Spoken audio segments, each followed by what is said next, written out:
Not so long ago, when you thought about IT, you thought about a centralized organization led by a chief information officer who was responsible for a set of business services to deliver to its internal constituencies. And over the last decade, this whole notion has been blown up to pieces. Every business unit, in fact, has its own IT function. So for many of the startups in this room, for example, if you're thinking about selling enterprise IT technology, you no longer have one central point to go focus on. In fact, the good news is that you have lots of entry points inside enterprises. Startups today have to be very clear about which business benefits they can deliver through their technology, and which part of the organization will be most receptive to these benefits. And then they have to go focus on that part and establish a relationship with a business champion who is experiencing some kind of a problem, experiencing some pain around business productivity, for example. And then engage a conversation around some type of a meaningful project, proof of concept, a POC, for example, that gives him the opportunity to demonstrate his worth.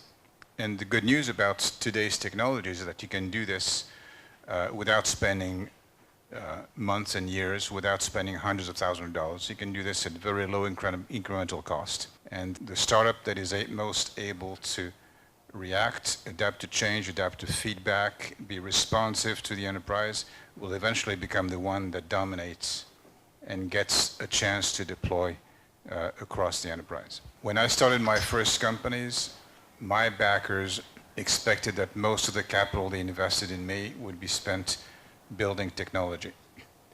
And then a little piece of it would be spent selling that technology to buyers. Because the buyers were well known, well identified, and it was very well known how to sell things. That business model has really changed.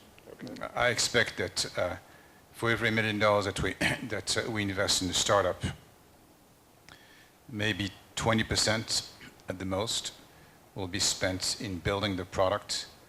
The rest of it will be spent helping take this product to market. We focus on 3 of the principal growth vectors of enterprise IT today. And we mentioned cloud architectures, both at the application and infrastructure level. Cybersecurity has proven to be a very important area, the fastest growing budget item within IT budgets. And also mobility first, and a variant of this is Internet of Things.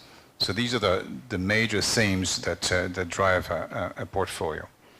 And we found that we're living in a sort of a new golden age of innovation. And we'll probably see 400 or 500 startups this year, and we'll probably end up investing in 1% of those startups. What are you seeing that makes you most excited about Israeli companies, and where are the holes? I've never met an Israeli cybersecurity startups that has stupid people. They're all super smart. They all have high IQs much higher than mine. But unfortunately, it's not sufficient. If you solve a problem that is only relevant to 5% of the CISOs out there, well, it's not that interesting. So one of the most important things we've got to understand is, are they solving a problem that is connected to a large market, if not today, in the very near future? And if we have positive answers to these questions, then we have an investable proposition. Great. Very good. Thank you.